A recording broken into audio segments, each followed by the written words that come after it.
Hello बच्चों। आज हम लोग स्टार्ट करने वाले हैं इलेक्ट्रोकेमिस्ट्री का लेक्चर नंबर नेक्स्ट।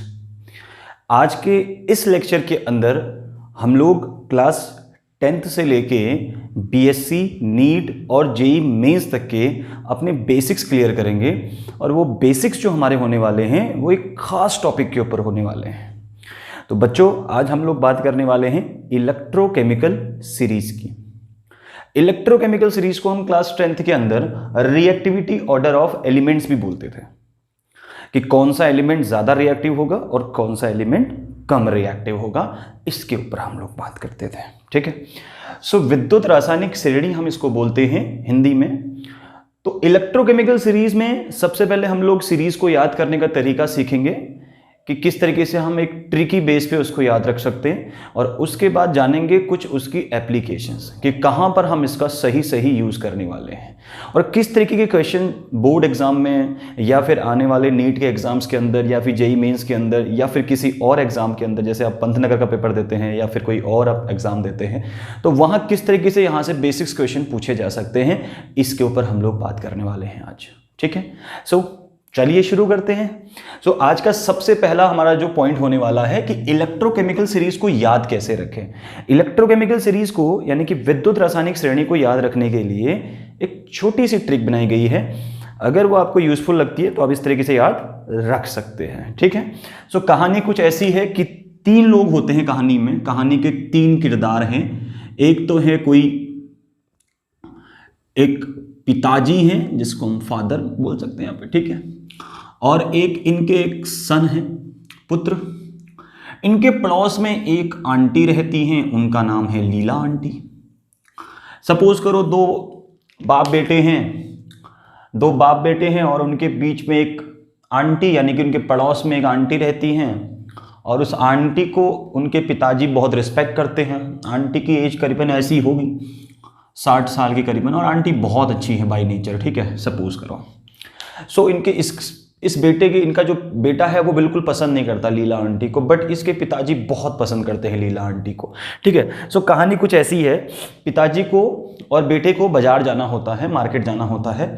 पिताजी बोलते हैं बेटे से, बेटे लीला आंटी की कार मांग के ले आओ, क्योंकि लीला आंटी के पास कार थी एक पुरानी सी। ठीक है। वो बोलते हैं कि लीला आंटी से कार लेके आ जाओ। बेटे को बड़ा गुस्सा आता है। बेटा बोलता है कि क्यों पापा, लीला आंटी से क्यों कार लानी है। ठीक है। कहानी कुछ ऐसी है कि पिताजी बोलते हैं लीला आंटी से कार लेके आओ। बेटा क्या बोलता है सुनो। अब बेटा क्या बोलता है, जब पिताजी बोलते हैं कि बेटा लीला आंटी से कार मांग के ले आओ, पुत्र क्या बोलता है, देखो पुत्र क्या बोलता है, लीला की कार ना मांगनी। लीला की कार ना मांगनी। ठीक है। ये तो तरीका हो गया कुछ याद करने का। तो मैं आपको एक इस तरीके से पहले लिखा देता हूं, फिर इसका मैं आपको बताऊंगा कंक्लूजन क्या निकलने वाला है। ठीक है। क्या बोला, लीला की कार ना मांगनी। अपने पापा से क्या बोला कि लीला की कार ना मांगनी। अब इनसे एलिमेंट कौन कौन से बनेंगे वो भी हम लिखेंगे, और इनकी रिएक्शंस क्या क्या बनेंगे फिर हम वो लिखेंगे। ठीक है। यहां पे एलिमेंट्स के नेम आ जाएंगे और यहां पे उनकी रिएक्शंस आ जाएंगी। चलो पहले टेबल बना लेते हैं। इस तरीके से आप भी एक टेबल बना लें। यहाँ पे इनके रिएक्शंस हो गई, और फिर हम यहाँ पे इनके लिखेंगे एसआरपीज। ठीक है। यहाँ पे लिखेंगे एसआरपी। एसआरपी का मतलब समझते हैं ना, स्टैंडर्ड रिडक्शन पोटेंशियल, जिसको हम इन शॉर्ट बोलते हैं ई नॉट वैल्यू। यहाँ पर इनकी ई नॉट वैल्यूज लिखी जाएंगी। ठीक। चलो लीला की कार ना मांगनी। पिताजी ने बोला बेटा लीला आंटी की कार मांग लाओ, तो बेटे ने क्या बोला, लीला की कार ना मांगनी। ठीक है। फिर क्या बोला, लीला की कार ना मांगनी, ऑल्टो जैन फेमस सीडी नहीं सुनी है। क्या बोला, लीला की कार ना मांगनी, ऑल्टो जैन फेमस सीडी नहीं सुनी है। मतलब कि बेटे ने बोला पापा को समझाने के लिए कि पापा की लीला आंटी की कार नहीं मांगनी, आपने famous Alto Jain famous CD नहीं सुनी है, फेमस कार सीडी नहीं सुनी है, एक इसमें हम मिस कर रहे हैं तो उसको भी लिख लो। देखो सारे एलिमेंट्स तो हम लिखते नहीं हैं, सो एज पॉसिबल जितने हो सकते हैं उतने हम लिख रहे हैं, ठीक है। Alto Jain famous car CD नहीं सुनी है। सो ये है पहली ट्रिक, हाइड्रोजन से ऊपर के एलिमेंट्स की, फिर नीचे के एलिमेंट्स की फिर हम दूसरी बनाएंगे एक और। समझ में आया? क्या बोला? लीला की कार ना मांगनी, Alto Jain famous car CD नहीं सुनी है, मतलब कि ऑल्टो और जैन दोनों एक कार है। सो ऑल्टो जैन कार फेमस कार, बहुत फेमस कार थी अपने टाइम की, और बेसिकली है भी बहुत फेमस। अगर मैं मतलब ईमानदारी से बोले तो ये दोनों ही कार बहुत अच्छी हैं। ऑल्टो भी बहुत आज तक चल रही है, जैन कार मारुति सुजुकी की चलती थी कुछ टाइम तक, लेकिन कुछ लोगों के पास अभी भी रखी हुई हैं। तो ऑल्टो और जैन फेमस कार, दोनों ही फेमस कार हैं। सीडी नहीं सुनी है मतलब इसकी एक सीडी आई थी ऐसी, कुछ किसी ने बनाई होगी कि दोनों बहुत फेमस कार हैं, तो वो सीडी आपने नहीं सुनी है। अब एलिमेंट को लिखते हैं। लीला को हम लिखेंगे lithium Li। Is it clear? की को हम क्या लिखेंगे? पोटेशियम, सिर्फ के लिखना है आगे का। कार का Ca लिखना है, ठीक है, Ca मतलब कैल्शियम लिखना है, ठीक है। ना को ऐसे लिख देना है यानी कि सोडियम, ठीक। मांगनी, मांग Mg मैग्नीशियम, ठीक है, मैग्नी। ऑल्टो Al, आगे का Al लिख दो, एल्यूमिनियम। जैन का Zn, ई हटा दो, जिंक, ठीक है। फेमस आगे का लिख दो Fe, आयरन। कार, देखो यहां पर कार को क्या लिखोगे? यहां पर क्रोमियम लिखोगे, Cr। ऊपर के कार को Ca लिखना है, नीचे के कार को Cr लिखना है, ठीक है। सीडी को तो Cd लिखोगे, कैडमियम। नहीं को Na लिख दो, निकिल। सुनी को लिख दो, टिन, Sn, सुनी Sn, ठीक है। और है को तो सबको पता है, हाइड्रोजन। क्लियर है? ये तो क्या हो गया? हाइड्रोजन हो गया। ये रिएक्शन समझ में आई आप लोगों को? ठीक है, शायद आपको बहुत पसंद आई होंगी और आसान है ट्रिक, आराम से हम लोग इसको याद रख सकते हैं। चलिए इसकी रिएक्शन देखते हैं क्या हो जाएगी। सो Li प्लस एक इलेक्ट्रॉन को लेगा और बना देगा Li, ठीक है। ऐसे ही K प्लस एक इलेक्ट्रॉन लेगा, क्योंकि इनके ऊपर एक एक प्लस चार्ज होता है, और बना देगा पोटेशियम। कैल्शियम के ऊपर +2 होता है, सो कैल्शियम 2 इलेक्ट्रॉन लेगा और बना देगा Ca, ठीक है। ऐसे ही सोडियम एक इलेक्ट्रॉन लेगा, सो सोडियम बना देगा +1 इलेक्ट्रॉन, विल गिव सोडियम। ऐसे ही मैग्नीशियम 2 इलेक्ट्रॉन लेगा और Mg+2 2 इलेक्ट्रॉन लेगा और बना देगा Mg+2 होता है। एल्यूमिनियम +3 होता है, सो Al+3 3 इलेक्ट्रॉन लेगा और बना देगा एल्यूमिनियम। आपने रिएक्शन याद नहीं रखनी है, मैं आपको समझाने के लिए सर बता रहा हूं। आपको ये वैल्यूज पता होनी चाहिए, बस हो गया। ये वैल्यूज पता होनी चाहिए और इनका सीक्वेंस पता होना चाहिए, ठीक है। जिंक 2 इलेक्ट्रॉन लेगा और बना देगा Zn। Fe+2+3 में होता है, तो यहां पर हम +2 में ले रहे हैं, 2 इलेक्ट्रॉन लेगा, बना देगा Fe। Fe+3 में भी होता है बच्चों, ठीक है, दोनों ही दिखाता है, +2 और +3। क्रोमियम +3 होता है, सो 3 इलेक्ट्रॉन लेगा और बना देगा Cr। Cd+2 होता है, तो कैडमियम भी 2 इलेक्ट्रॉन लेगा और बना देगा कैडमियम। Cd+2 ने 2 इलेक्ट्रॉन लिए, बना दिया Cd। निकिल भी +2 होता है, तो निकिल भी क्या करेगा? +2 2 इलेक्ट्रॉन लेगा और बना देगा निकिल, ठीक है। टिन भी क्या होता है? +2 होता है, 2 इलेक्ट्रॉन लेगा, बना देगा Sn, इट मीन कि टिन, ठीक है। हाइड्रोजन क्या करेगा? देखो 2 हाइड्रोजन है, सो H2H पॉजिटिव, कितना इलेक्ट्रॉन लेगा? 2 इलेक्ट्रॉन लेगा और बना देगा H2। क्लियर? तो ये इनकी रिएक्शंस हो गई, ठीक।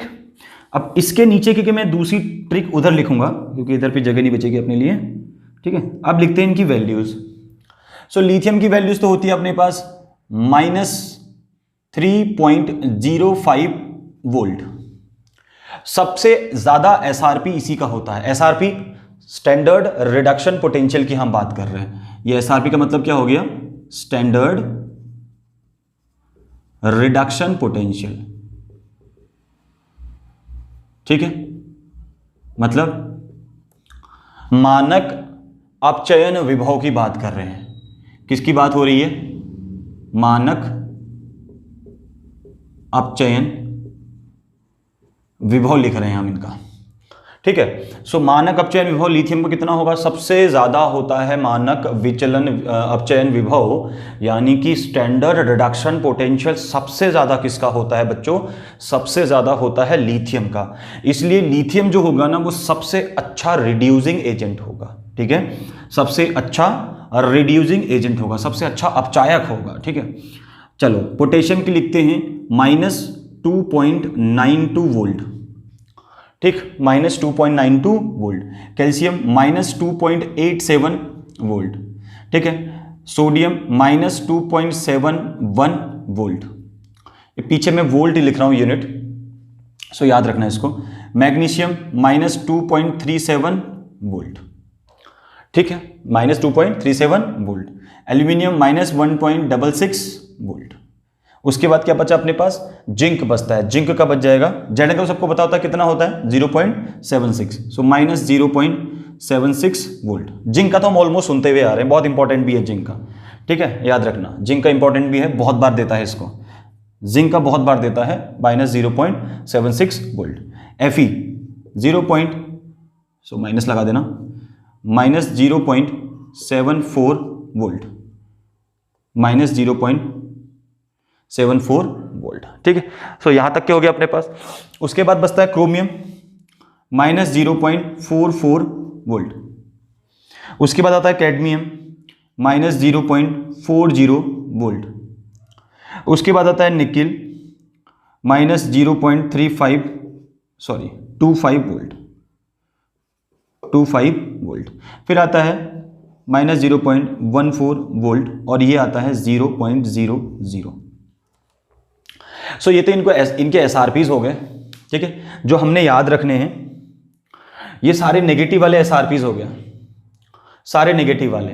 अब इसमें जो सबसे ऊपर दिख रहा है आपको, जिसका SRP सबसे ज्यादा होता है, जिसका SRP सबसे ज्यादा होगा, वो एक तो सबसे ज्यादा रिएक्टिव एलिमेंट होगा और दूसरा उसका रिडक्शन या रिड्यूसिंग कैरेक्टर ज्यादा होगा। मतलब रिड्यूसिंग कैरेक्टर मतलब वो एज अ रिड्यूसिंग एजेंट काम करेगा, खुद होगा ऑक्सीडाइज, लेकिन दूसरे को क्या करेगा, वो रिड्यूस अच्छा करेगा, ठीक है। चलिए अब इसके नीचे की ट्रिक लिखते हैं, इसके नीचे की ट्रिक लिखते हैं, फिर से लिखते हैं इसके नीचे की ट्रिक। देखो नीचे की ट्रिक कैसे होगी। हाइड्रोजन से नीचे जो आएंगे उनको हम लिख रहे हैं, ठीक है, इधर लिखेंगे एलिमेंट और इधर उनकी रिएक्शन और पीछे हो गए SRPs। सो यहां पे लिखेंगे हम फिर से एलिमेंट, ठीक है, और यहां पे लिखेंगे उनकी रिएक्शन और यहां कहीं लिखेंगे SRP, E नॉट वैल्यूज लिखेंगे, ठीक है, क्लियर। यहां लिखेंगे SRPs। क्लियर हो रहा है बच्चों, आ रहा है समझ में, ठीक है। चलिए लिखते हैं, पहले ट्रिक को लिखते हैं। देखो आगे के एलिमेंट्स, अब मैं जो लिखूंगा सब हाइड्रोजन के नीचे होंगे, ये यहां तक हाइड्रोजन के ऊपर, अब यहां से हाइड्रोजन के नीचे। देखो हाइड्रोजन से ऊपर जीरो जो वैल्यूज हैं, जीरो से ऊपर की वो माइनस में है, अब नीचे को जो आएंगी वो प्लस में आएंगी। तो चलिए ट्रिक लिखते हैं पहले। अब बेटा क्या बोलता है, लीला की कार ना मांगनी, Alto Jain famous car CD नहीं सुनी है। फिर पिताजी गुस्सा हो जाते हैं, पिताजी बोलते हैं अगर तुझे लीला आंटी की कार नहीं मंगानी बेटा तो मुझे पैदल नहीं चलना, मैं पैदल नहीं आऊँगा, मैं ऑटो में नहीं आऊँगा, मुझे बस बड़ी गर्म होती है ऑटो के अंदर, ठीक है, रिक्शे में मैं नहीं आऊँगा, मेरे लिए तो एक काम कर, अपनी जो क्यूट इंडियन एजेंसी है, उनके घर के आसपास कोई एजेंसी होती है क्यूट इंडियन एजेंसी, एजेंसी का नाम क्या होता है, क्यूट इंडियन एजेंसी। वो इतनी अच्छी एजेंसी होती है कि वो अच्छी अच्छी गाड़ियां प्रोवाइड करती है, जैसे ऑडी, फरारी, ऐसी गाड़ियों को रेंट पे देती है। तो पिताजी ने क्या बोला, क्यूट इंडियन एजेंसी को 1000 बार कॉल कर ऑडी, फरारी मंगा। क्या बोला पापा ने, क्यूट इंडियन एजेंसी को 1000 बार कॉल कर ऑडी फरारी मंगा, तभी जाऊंगा मार्केट वरना नहीं जाऊंगा। बाप बेटे मैं भी तेरा बाप हूं, मैं तभी आऊंगा तेरे साथ मार्केट जब तू मेरे लिए ऑडी फरारी मंगाएगा। अगर तू लीला आंटी की कार में नहीं चलना चाहता है, लीला आंटी की कार ला, या तो फिर क्यूट इंडियन एजेंसी को 1000 बार कॉल कर। क्यों बोला पापा ने 1000 बार कॉल कर? क्योंकि वो एजेंसी बहुत ही बिजी एजेंसी होती है, बहुत ही मतलब कह सकते हैं कि बहुत ही ज़्यादा हाई एक लेवल पे चलने वाली एजेंसी होती है, बहुत ही अच्छी एजेंसी होती है कह सकते हैं, जहाँ पर इतनी आसानी से हमको गाड़ियाँ प्रोवाइड नहीं होती हैं, तो 1000 बार कॉल करना पड़ता है, बिजी होती है वो एजेंसी बहुत ज़्यादा। सो उसके पापा ने बोला क्यूट इंडियन एजेंसी को 1000 बार कॉल कर, ऑडी फरारी मंगा तब जाऊँगा मार्केट, वरना नहीं जाऊँगा। ठीक है। सो क्यूट का मतलब क्या हो गया? एलिमेंट कौन सा होगा? CU लिख लो आगे का। क्यूट का मतलब कॉपर। ठीक है। इंडियन का आगे का लिख लो I। इंडियन का मतलब iodine. So we will write I2। ठीक है। सो I2 यानी कि आयोडीन। एजेंसी का आगे का लिख लो AG, सिल्वर। ठीक है। 1000 देखो H फॉर, यहां पर समझ जाना कि H फॉर मरकरी होगा, Hg की बात करेंगे। ठीक है। बार का मतलब ब्रोमीन, Br2। देखो Br लिख देना है, Br2। क्लियर हो जाएगा, एक बार ट्रिक करोगे आराम से हो जाएगा। कॉल में देखो Cl आ रहा है तो क्लोरीन, Cl2। ऑडी का आगे का लिख लो Au, गोल्ड। ठीक है। फरारी का सिर्फ आगे का लिखो F, फ्लोरीन। ये मांगा कर को, ये मैंने सब सिर्फ कहानी को बनाने के लिए लिखे हुए हैं, बाकी ये पूरी आपकी कहानी है। क्या बोला बेटे ने? लीला की कार ना मांगनी, Alto Jain famous car CD नहीं सुनी है। पापा गुस्सा होते हैं, पापा बोलते हैं चल ठीक है लीला की कार नहीं मंगानी, तो क्यूट इंडियन एजेंसी को 1000 बार कॉल कर, ऑडी फरारी मंगा तब मैं आऊंगा। समझ रहे हो? सो कहानी बहुत हेल्प देगी आपको। अब देखो रिएक्शन लिखते हैं। कॉपर जो होता है +2 फॉर्म में होता है, 2 इलेक्ट्रॉन लेगा, बना देगा CO। आयोडीन जो होता है ये 2 इलेक्ट्रॉन लेगा और बना देगा I। ठीक है, सॉरी I नेगेटिव लिखेंगे हम यहाँ पे। ठीक है, I नेगेटिव, 2I नेगेटिव, और यहां बना देगा I2। ऐसी AG प्लस में होता है, सबको पता है, 1 इलेक्ट्रॉन लेगा और बना देगा AG। अगला Hg +2 में होगा, सो 2 इलेक्ट्रॉन लेगा, बना देगा Hg। ठीक है। ब्रोमीन Br नेगेटिव, 2 नेगेटिव है तो 2Br है तो फिर 2 इलेक्ट्रॉन लेगा और बना देगा Br2, अपने मॉलिक्यूलर फॉर्म में आ जाएगा। ठीक है। क्लोरीन भी क्या करेगा? Cl नेगेटिव, 2 होंगे और 2 इलेक्ट्रॉन एक्सेप्ट करेगा और बना देगा Cl2। ये क्या होता है? Au जो होता है ये +3 में होता है, ये 3 इलेक्ट्रॉन लेगा और बना देगा गोल्ड, यानी कि Au। ठीक है। गोल्ड जो होता है बच्चों वो Au +3 में होता है, तो 3 इलेक्ट्रॉन लेगा और बना देगा 3 इलेक्ट्रॉन के साथ Au बना देगा। फ्लोरीन जो होता है वो 1 नेगेटिव होता है, सो 2 इलेक्ट्रॉन लेगा, बना देगा F2। 2 इलेक्ट्रॉन इसलिए ले रहा है क्योंकि F2 बना रहा है। तो ये रिएक्शन यहां तक पहुंच गई अपने पास। क्लियर है? रिएक्शन क्लियर हो रही है? ठीक है, साफ साफ आपको दिखाई दे रही है। ठीक है। अब SRPs लिखते हैं। इसका SRP होता है +0.34 वोल्ट। अब याद रखना जितने यहां से नीचे को SRP हम लिखेंगे, स्टैंडर्ड रिडक्शन पोटेंशियल जो लिखेंगे, ठीक है, मानक अपचयन विभव जो नीचे को लिखेंगे, वो सारे के सारे क्या होंगे अपने पास? धनात्मक, यानी कि पॉजिटिवली चार्ज होंगे। ठीक है। सो +0.34 वोल्ट। ठीक है। Next +0.53 volt. ठीक है, किसका? आयोडीन का। अब आ जाओ सिल्वर का। इसका होता है प्लस, ठीक है, अपने पास सिल्वर आ गया ना। ठीक है, होता है +0.80 वोल्ट। याद रखना कॉपर का इंपॉर्टेंट है और यहां से Ag का इंपॉर्टेंट है सिल्वर का, +0.80 वोल्ट। ठीक, तो यानी कि कॉपर से नीचे आता है Ag। अगला आता है मरकरी। मरकरी का हो जाएगा +0.88 वोल्ट। ठीक है। ब्रोमीन का हो जाएगा +1.08 वोल्ट, 1.08 वोल्ट। ठीक है। अगला क्या बचा अपने पास? क्लोरीन का होगा +1.36 वोल्ट। अगला बचा अपने पास गोल्ड का होता है +1.50 वोल्ट। ठीक है। और लास्ट बचा फ्लोरीन +2.87 वोल्ट। सो ये इनके वैल्यूज हो गए और इनके ट्रिक्स हो गई याद रखने की, कैसे हमने इसको याद रखना है।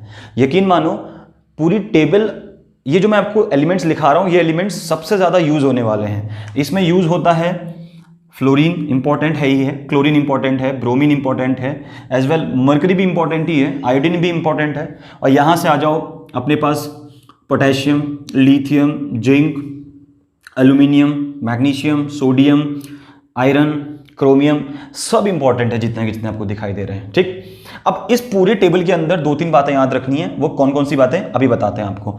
बस ये याद रखना कि जो सबसे टॉप का होगा इसका एसआरपी सबसे नेगेटिव है और नीचे वाले का पॉजिटिव है। तो ये तो थी इसको याद रखने की एक आसान सी ट्रिक। अभी हम लोग इसके कुछ पॉइंट्स लिखेंगे, पॉइंट लिखने के बाद फिर इसकी एप्लीकेशंस पे जाएंगे। ठीक, सो मैं बोलते हैं बच्चों, ठीक है, आई होप आप लोगों को ये समझ में आया होगा ट्रिक। चलिए, सो ये तो थी अपने पास यार एक ट्रिक कि कैसे हम इस टेबल को याद रखें। ठीक, बहुत सारी ट्रिक्स होती हैं याद रखने की, आप किसी और तरीके से भी याद रख सकते हैं, बट एक कोशिश थी। चलिए अब लिखते हैं इसके कुछ points.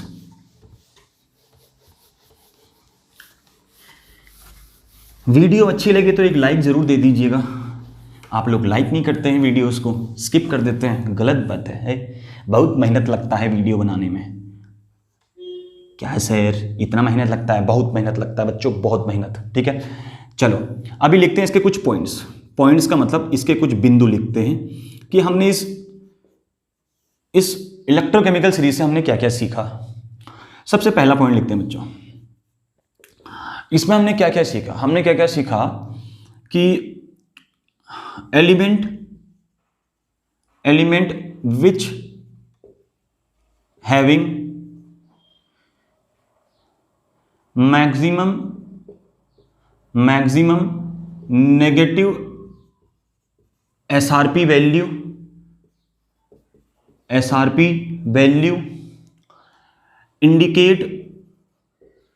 indicate then hydrogen maximum value then hydrogen। भैया जिसका देखो किसके रिस्पेक्ट में लेंगे हम लोग, हाइड्रोजन के रिस्पेक्ट में। हम क्या बोल रहे हैं कि जिसका स्टैंडर्ड रिडक्शन पोटेंशियल ज्यादा मैक्सिमम होगा, element which having the maximum negative SRP value than hydrogen. जिन एलिमेंट का एसआरपी हाइड्रोजन से ज्यादा नेगेटिव होगा तो वो क्या करेंगे, which having the maximum negative SRP value than hydrogen indicate as a, या ऐसे लिख लो इसको, element which having the maximum negative SRP value than hydrogen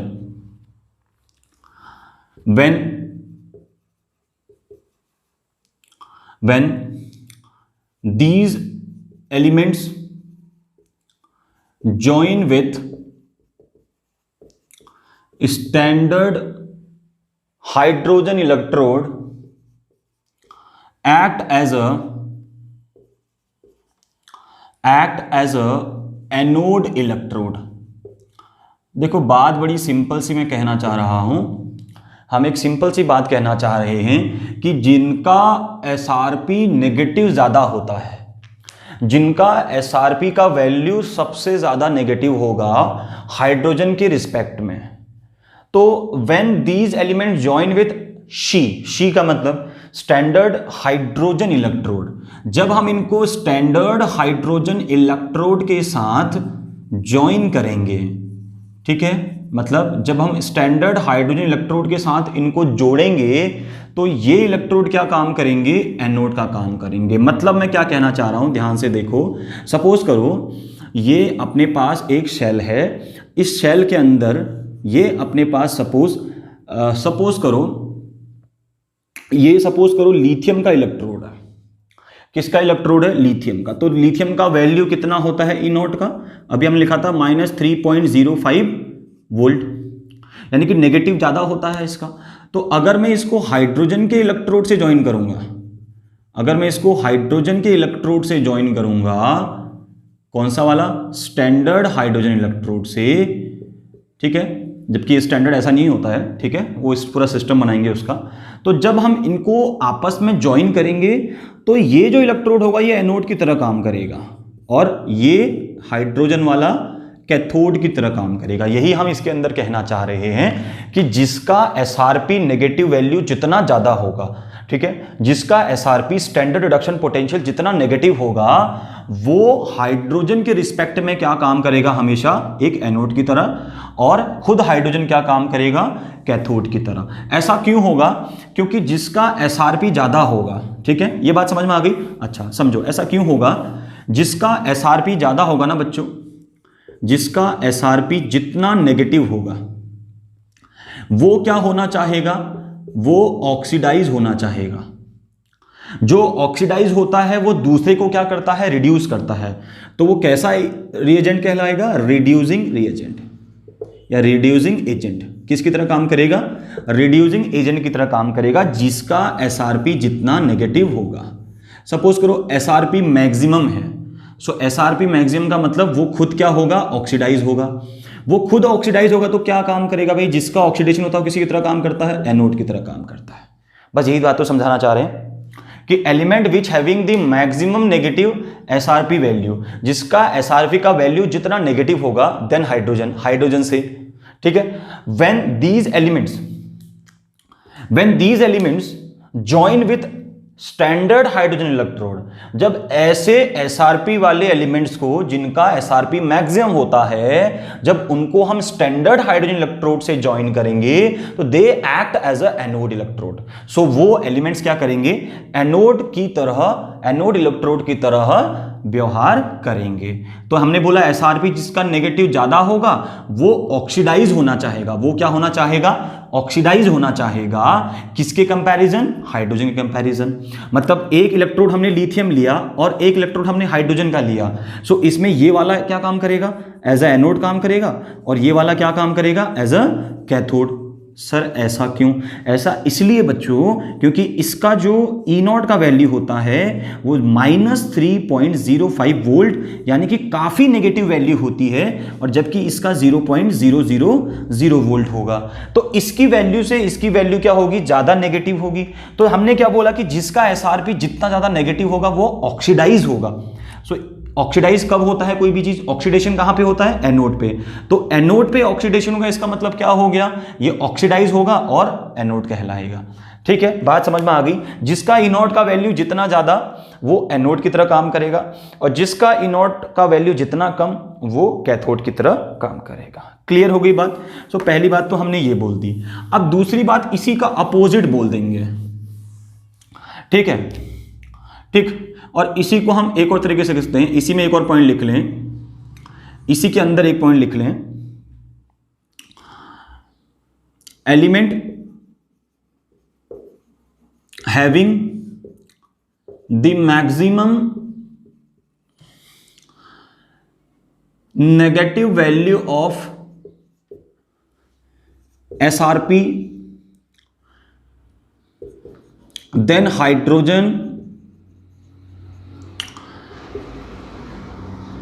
these elements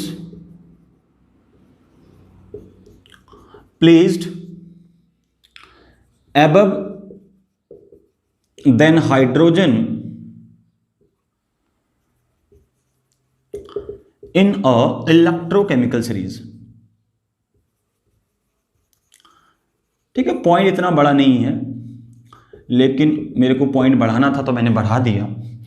element having the maximum negative value of SRP, जिन element की SRP की value hydrogen से ज्यादा नेगेटिव होती है, these elements placed above than hydrogen in electrochemical series, उनको हम hydrogen से ऊपर रखते हैं। ठीक है, सो पॉइंट बढ़ाना था मैंने बढ़ा दिया, आप लोग टेंशन मत लेना। दूसरा पॉइंट क्या लिखेंगे, ये दोनों एक ही पॉइंट है, एक ही के अंदर लिखेंगे हम लोग। ठीक, पहला तो ये हो गया। दूसरा क्या लिखेंगे, same as it is, element which having, same point लिखेंगे, element which having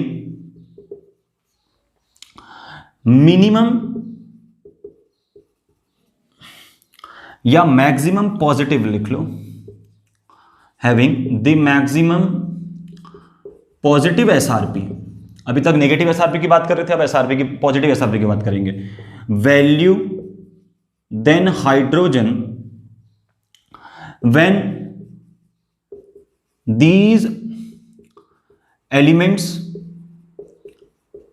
join with standard hydrogen electrode act as a cathode. भैया बात समझ में आ गई, बात समझ में आ गई, ठीक है। और इसी के अंदर एक और पॉइंट आ जाएगा, इसका उल्टा हो जाएगा, element having the maximum positive value, क्या लिखेंगे, एक साथ समझा देंगे, elements having the maximum positive value of SRP then hydrogen placed below than hydrogen in electrochemical series, electrochemical series,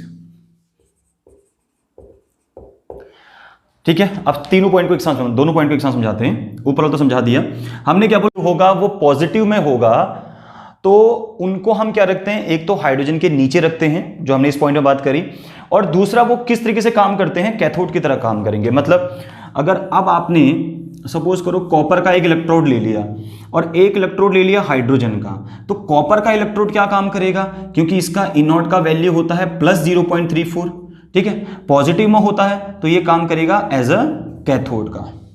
अगर यहां पर नेगेटिव वैल्यू होता तो एनोड का काम करता, और यहां पे एनोड का काम क्या करेगा, ये करेगा हाइड्रोजन। अगर कोई पॉजिटिव इलेक्ट्रोड लोगे, यानी कि जिसका SRP पॉजिटिव होगा, और उसको हाइड्रोजन के साथ अगर आप सेल बनाओगे, तो पॉजिटिव वाला हमेशा कैथोड की तरह काम करेगा और हाइड्रोजन हमेशा एनोड की तरह काम करेगा। लेकिन अगर मैं कोई ऐसा ले लूं इलेक्ट्रोड, जैसे मैंने ले लिया जिंक ले लिया और यहां मैंने हाइड्रोजन ले लिया, अगर किसी का E0 का वैल्यू, क्योंकि जिंक का E0 का वैल्यू कितना होता है, -0.76 वोल्ट, माइनस में होता है, तो इसको हम हमेशा क्या लेंगे, as a anode.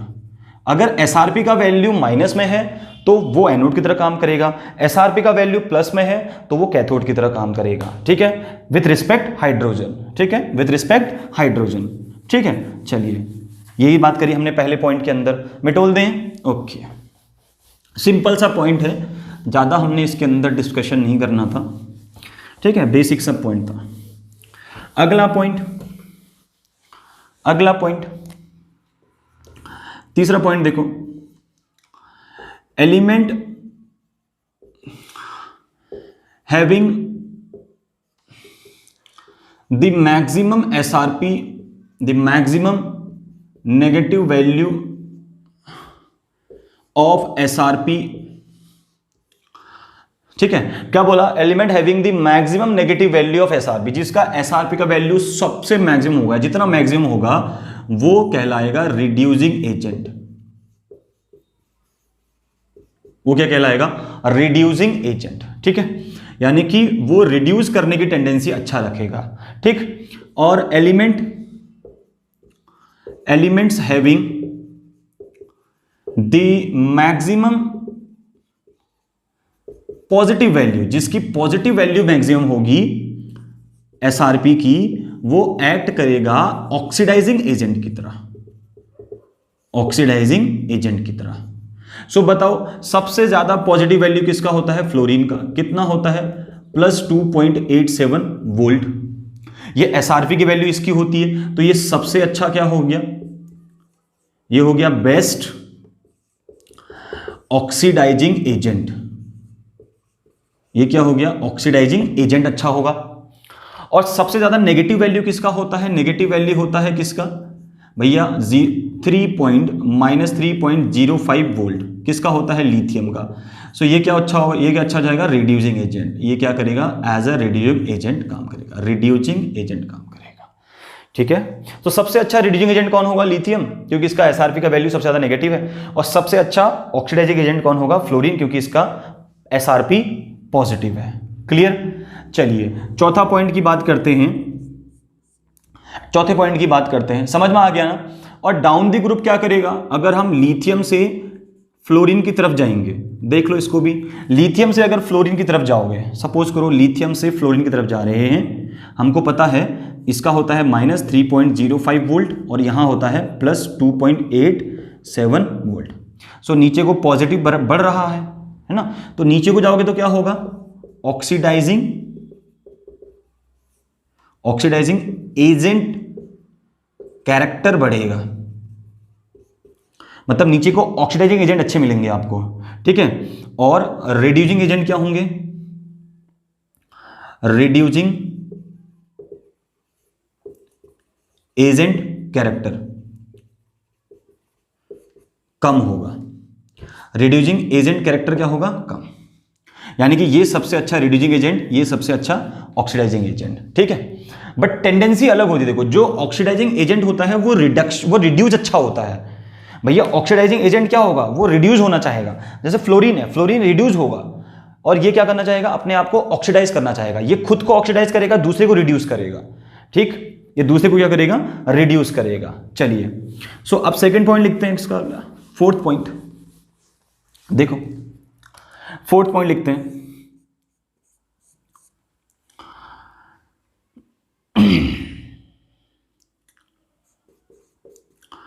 Top of the element या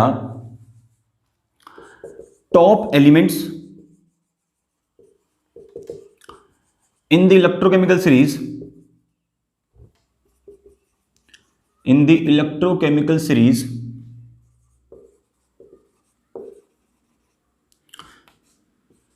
are called active elements और मेटल, ठीक है। यानी कि जो सीरीज, इलेक्ट्रोकेमिकल सीरीज में सबसे ऊपर के टॉप के एलिमेंट्स होते हैं वो एक्टिव एलिमेंट्स या फिर कहलाते हैं एक्टिव मेटल। उनकी रिएक्टिविटी सबसे ज्यादा होगी। सो अगर हम बात करें रिएक्टिविटी की, रिएक्टिविटी ऑर्डर की बात करें, यानी कि क्रियाशीलता देखें, किसकी क्रियाशीलता ज्यादा होगी।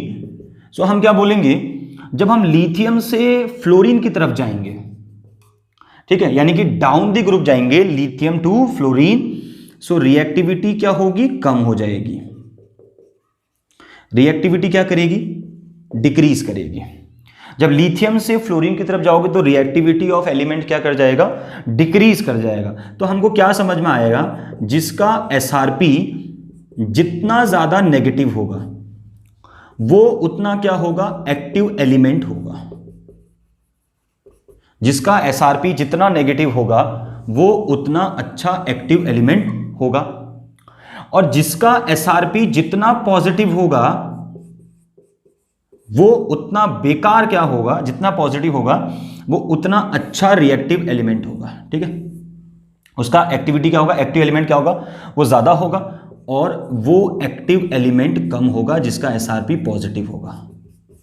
क्या समझ में आया, देखो मैंने क्या लिखा है, एसआरपी जिसका जितना नेगेटिव वो उतना अच्छा एक्टिव एलिमेंट। देखो मैंने क्रॉस ऊपर को लगा रखा है, एरो ऊपर को लगा रखा है, तो यानी कि वो एक्टिव एलिमेंट उतना अच्छा होगा। एसआरपी जिसका जितना पॉजिटिव होगा वो एक्टिव एलिमेंट उतना कम होगा, ठीक है। एक्टिव एलिमेंट का मतलब क्रियाशील धातु। तो यार ये तो थी कुछ इसकी कैरेक्टरिस्टिक्स, यानी कि कुछ पॉइंट्स की बात करी। अब इसकी दो एप्लीकेशंस की बात करेंगे, यानी कि इसका उपयोग कहां कहां हम लोग देखते हैं, और फिर इसको करते हैं खत्म, ठीक है। चलो अगली बात करते हैं इसके एप्लीकेशंस की। सो देखो यार एप्लीकेशंस क्या क्या हैं इसकी, क्या कहता है ये सीरीज, इसके उपयोग क्या क्या हैं, आइए देखते हैं कहां कहां इसको हम लोग उपयोग करने वाले हैं, देखते हैं। सो एप्लीकेशंस की बात करें तो सबसे पहली एप्लीकेशन आती है रिएक्टिविटी ऑफ मेटल, ठीक है। धातुओं की क्रियाशीलता के बारे में बताते हैं भाई, धातुओं की क्रियाशीलता को बताएंगे हम यहां से। रिएक्टिविटी ऑफ मेटल का मतलब कोई एलिमेंट की रिएक्टिविटी कितनी ज्यादा होगी। मेटल की रिएक्टिविटी बेसिकली तीन तरीके की होती हैं। कैसे, देखो हैशटैग नंबर 1 पहला पॉइंट लगाएंगे, alkali metal and alkaline earth metal, ठीक है। यानी कि ग्रुप फर्स्ट और ग्रुप सेकंड की बात कर रहे हैं, पहले ग्रुप और सेकंड ग्रुप की बात कर रहे हैं। एल्कली मेटल कौन होते हैं बच्चों, ग्रुप फर्स्ट के एलिमेंट जितने होते हैं एस ब्लॉक में, और एल्कलाइन अर्थ मेटल कौन से होते हैं, ग्रुप सेकंड के जितने भी अपने पास एस ब्लॉक के सेकंड ग्रुप के एलिमेंट्स को बोलते हैं एल्कलाइन अर्थ मेटल, ठीक है। So alkali metal and alkaline earth metal are the maximum reactive element.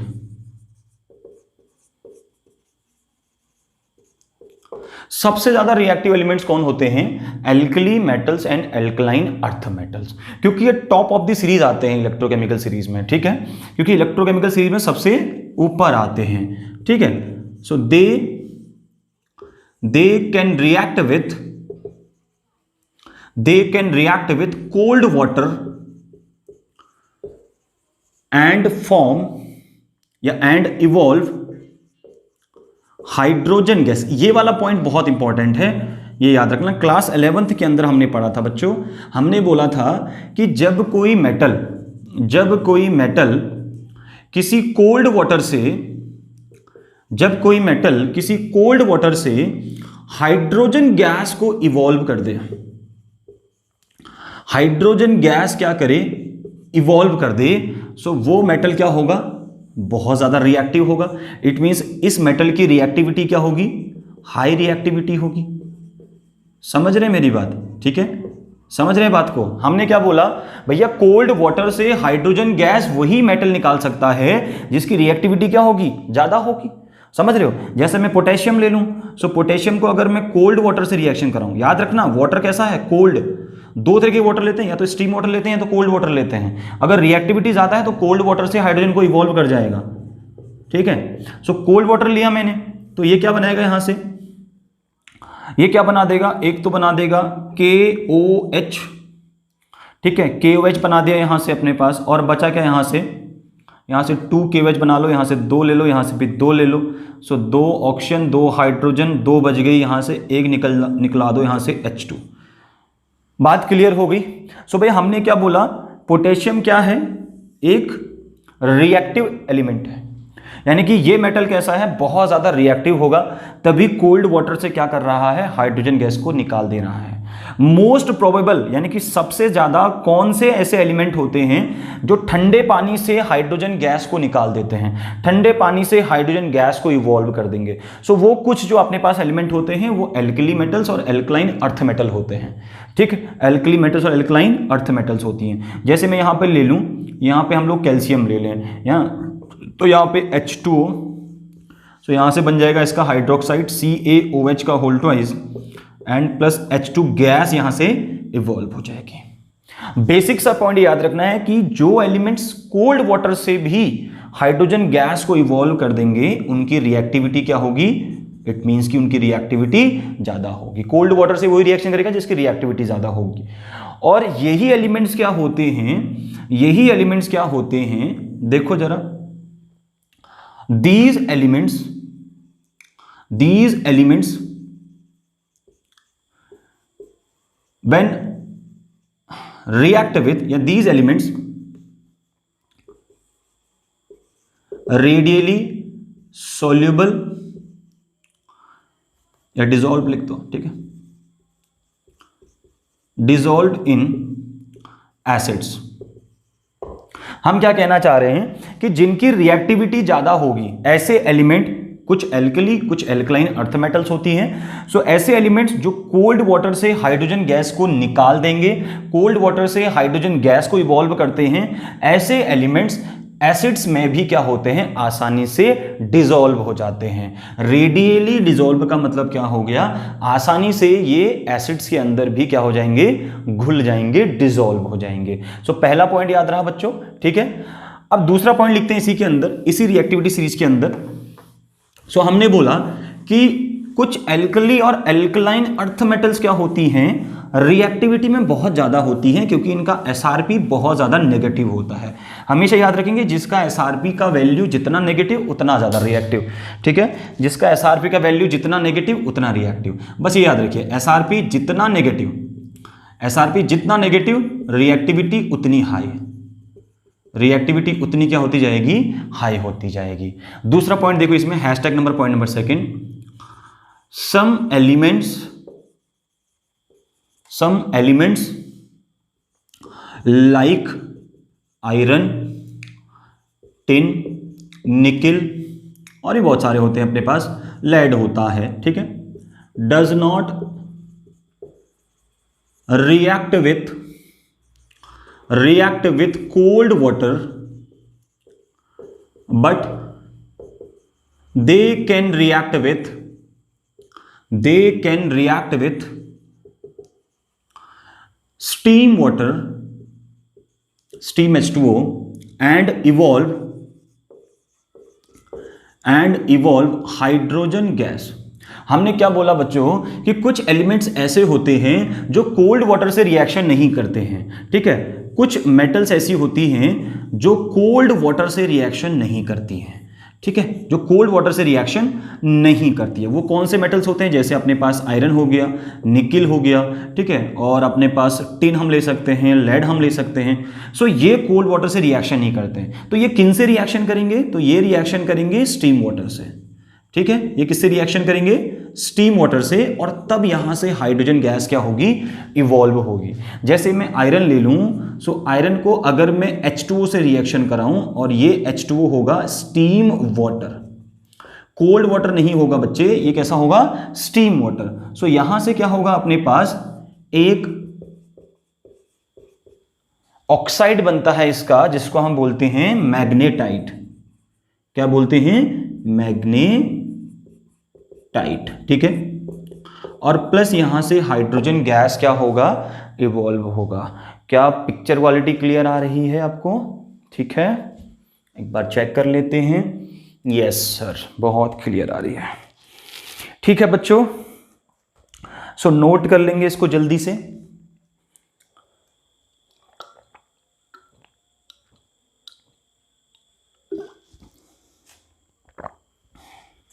Note कर लिया सभी ने?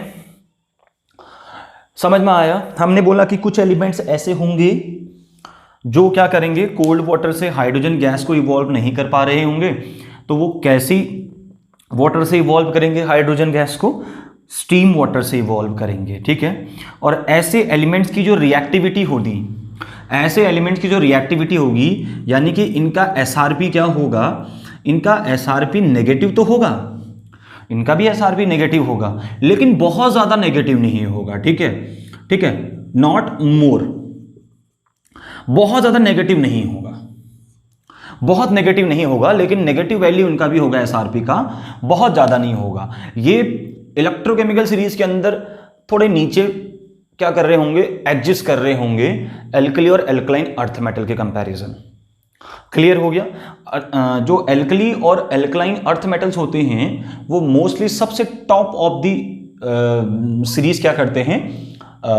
एग्जिस्ट करते हैं इलेक्ट्रोकेमिकल सीरीज के अंदर। यानी कि जो एल्कली क्षारीय धातुएं और क्षारीय मृदी धातुएं होती हैं, एल्कली मेटल्स और एल्कलाइन अर्थ मेटल्स, वो इलेक्ट्रोकेमिकल सीरीज के अंदर टॉप में आती हैं, क्योंकि उनका एसआरपी क्या होता है? सबसे ज्यादा नेगेटिव होता है, तो वो सबसे ज्यादा रिएक्टिव होती हैं, ठीक है। उसके बाद थोड़ी नीचे जो आती हैं वो ये कुछ एलिमेंट्स ऐसे आते हैं, टिन हो गया और निकिल हो गया, लेड हो गया, आयरन हो गया, और इनका जो एसआरपी होता है उनकी कंपैरिजन थोड़ा कम नेगेटिव होता है, तो इसलिए इनकी रिएक्टिविटी भी थोड़ी कम हो जाती है, ठीक। चलिए, अब कुछ ऐसे भी एलिमेंट्स होते हैं जो ना तो कोल्ड वाटर से ना ही हॉट वाटर से, यानी कि कोल्ड वाटर और ना ही स्टीम वाटर से हाइड्रोजन गैस को इवॉल्व करते हैं। तो हैशटैग नंबर 3 इसमें लिखते हैं पॉइंट है, सम एलिमेंट्स लाइक जैसे कॉपर हो गया, गोल्ड हो गया, एयू हो गया, ठीक है, सिल्वर हो गया, एयू हो गया, ठीक है, does not react with cold as well as hot, यानी कि steam water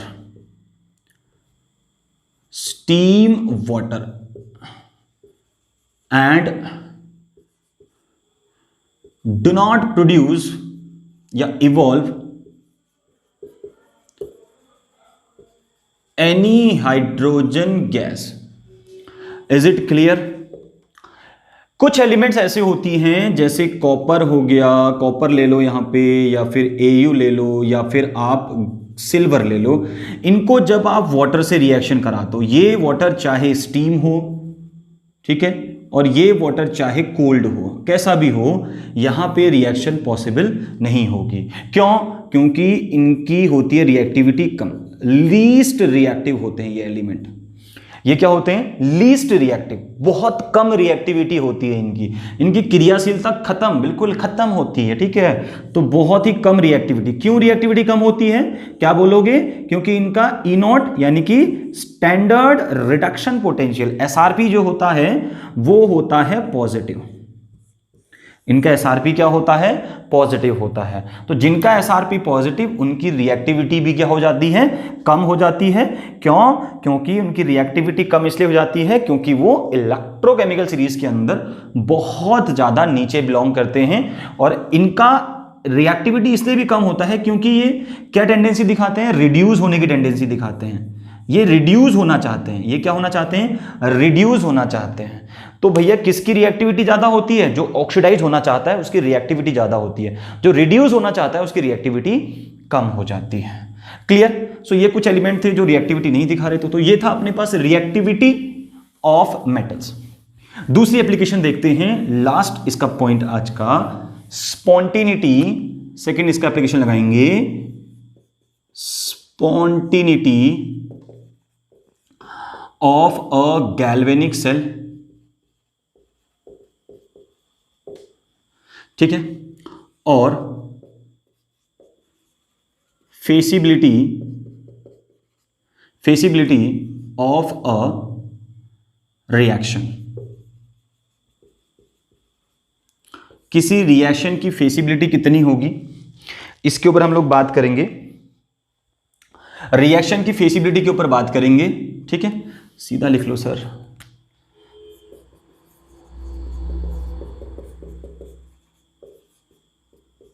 of a reaction, कोई रिएक्शन की फेसिबिलिटी कितनी होगी, यानी कि रिएक्शन पॉसिबल होगी कि नहीं होगी। ठीक है, रिडॉक्स रिएक्शन लिख लो, redox reaction, feasibility of redox reaction. Spontaneity of a galvanic cell. Spontaneity का मतलब दो तरह की रिएक्शन होती है, या तो स्पॉन्टेनियस होती है या फिर नॉन स्पॉन्टेनियस होती है। स्पॉन्टेनियस का मतलब वही रिएक्शन जो स्वाभाविक होती है, स्वाभाविक अभिक्रियाएं कहते हैं, जो अपने आप होती है, उनको स्वाभाविक यानी कि स्पॉन्टेनियस बोलते हैं। और नॉन स्पॉन्टेनियस क्या होती हैं? जो अस्वाभाविक होती हैं, जो अपने आप नहीं होती हैं। ठीक है। अब फेसिबिलिटी का मतलब होता है पॉसिबिलिटी, रिएक्शन पॉसिबल होगी या नहीं होगी, हमें यह बताना है। ठीक है, देखो स्पॉन्टेनिटी के लिए हम लोग क्या बोलते हैं, पहले ऊपर वाले को समझते हैं। स्पॉन्टेनिटी कहां पे होगी, यानी कि रिएक्शन स्पॉन्टेनियस कब होगी, स्पॉन्टेनियस रिएक्शन कब होगी, स्वाभाविक रिएक्शन कब होगी, स्वाभाविक अभिक्रिया कब होगी। बच्चों बताओ, जब डेल्टा जी का वैल्यू क्या हो जाता है, डेल्टा जी का वैल्यू क्या हो जाता है? Less than 0। ठीक है, इट मींस कि जब डेल्टा जी, इसको हम और क्या लिख सकते हैं, when the value of delta G is equal negative. जब डेल्टा जी का वैल्यू नेगेटिव हो जाएगा तो वहां पर रिएक्शन कैसा होगा, यानी कि रिएक्शन में स्पॉन्टेनिटी होगी, रिएक्शन स्पॉन्टेनियस होगा। ठीक है, और जब डेल्टा जी क्या हो जाएगा, पॉजिटिव हो जाएगा, इट मींस कि डेल्टा जी का वैल्यू क्या हो गया, मोर देन 0 हो गया। सो अगर डेल्टा जी का वैल्यू मोर देन 0 हो जाएगा तो रिएक्शन क्या हो जाएगी, नॉन स्पॉन्टेनियस। ठीक है, यानी कि अस्वाभाविक। कैसी हो जाएगी, अस्वाभाविक हो जाएगी। इतनी बात क्लियर होगी। तो स्पॉन्टेनिटी के लिए हमने क्या याद रखना है कि डेल्टा जी का वैल्यू क्या होना चाहिए, नेगेटिव होना चाहिए। अब डेल्टा जी नेगेटिव कब होगा है? मतलब रिएक्शन कब, एक दूसरे से लिंक करते हैं दोनों पॉइंट्स। ठीक है भाई, डेल्टा जी नेगेटिव तब होगा जब ई नॉट का वैल्यू क्या होगा, या ई सेल का वैल्यू क्या होगा, ई सेल का वैल्यू होगा, यानी कि ईएमएफ जिसको हम बोलते हैं, वो जब होगा पॉजिटिव। देखो जरा, इतनी बात समझ में आ गई। आप समझो फेसिबिलिटी कब होगी, यानी कि कोई रिएक्शन पॉसिबल कब होगी। ठीक है, सो इसका मतलब क्या है, फेसिबिलिटी ऑफ अ रिएक्शन का मतलब क्या है,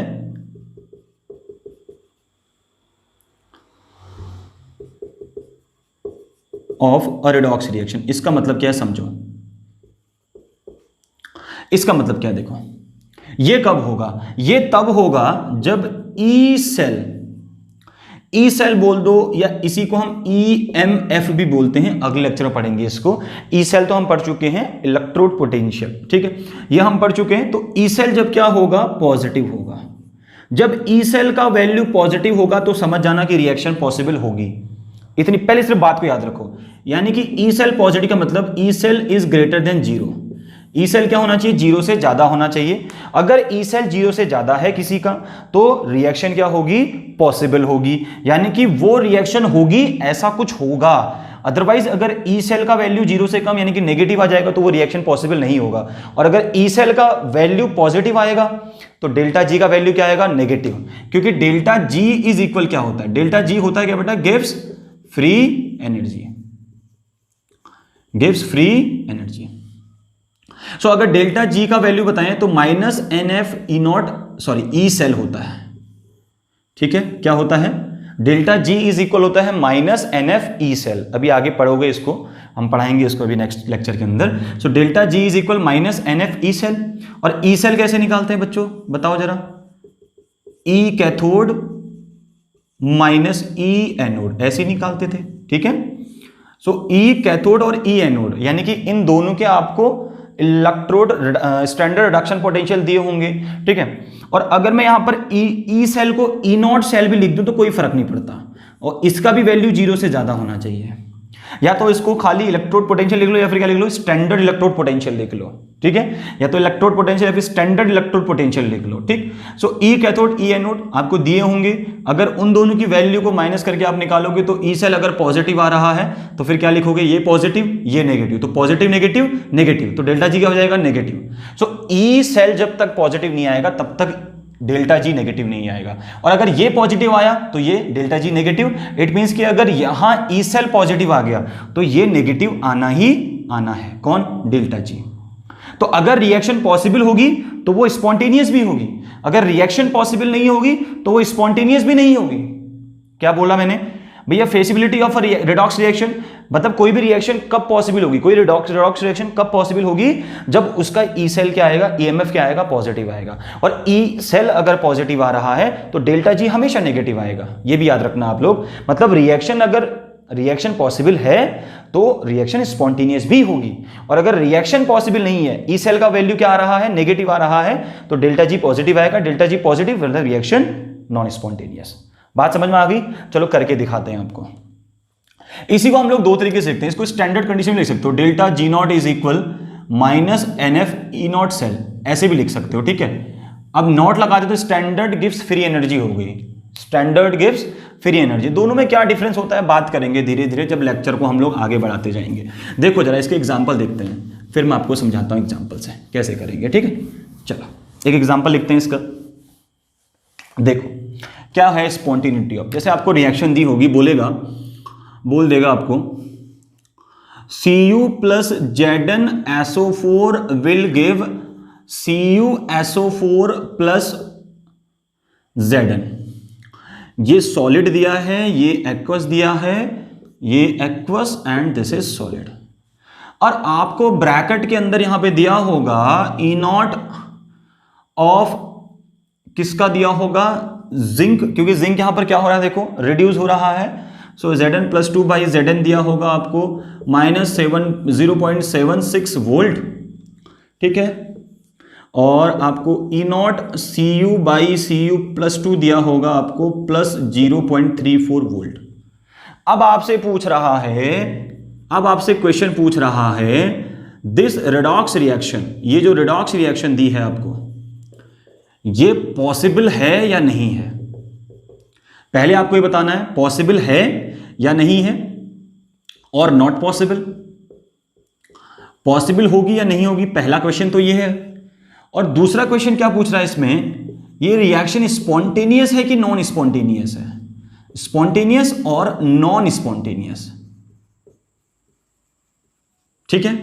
क्वेश्चन दो क्वेश्चन पूछ रहा है, ये रिडॉक्स रिएक्शन पॉसिबल होगी या नहीं होगी। सो हम पॉसिबल है या नहीं है इसके लिए क्या करेंगे, इसके लिए सबसे पहले चेक करेंगे कि यहां पर रिडक्शन और ऑक्सीडेशन कहां पे हो रहा है। देखो जरा, कॉपर Cu से CuSO4 में गया, सो यहां पर कॉपर का ऑक्सीडेशन हुआ, ये तो सबको ही पता है, और जिंक का हो रहा है रिडक्शन, ठीक है।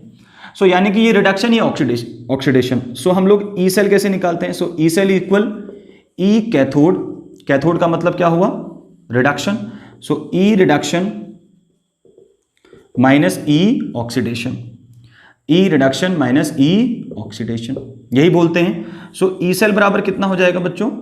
ई रिडक्शन कितना दिया हुआ है? रिडक्शन किसका हो रहा है देख लो, रिडक्शन हो रहा है जिंक का। सो जिंक का दिया है -0.76 वोल्ट, और फिर माइनस, और इसका दिया हुआ है ऑक्सीडेशन का +0.34 वोल्ट। चेक करो निकाल के। सो ई सेल इक्वल कितना आ जाएगा? -0.76 प्लस माइनस माइनस 0.34, दोनों को ऐड करोगे तो आएगा 0, कितना आ रहा है? 1.1 वोल्ट। बोलो साइन क्या आएगा? माइनस। साइन क्या आएगा बच्चों? माइनस। सो ई सेल क्या आया? Negative. So reaction not possible, not possible. Reaction क्या हो जाएगी? Not possible. कैसे होगी नॉट पॉसिबल?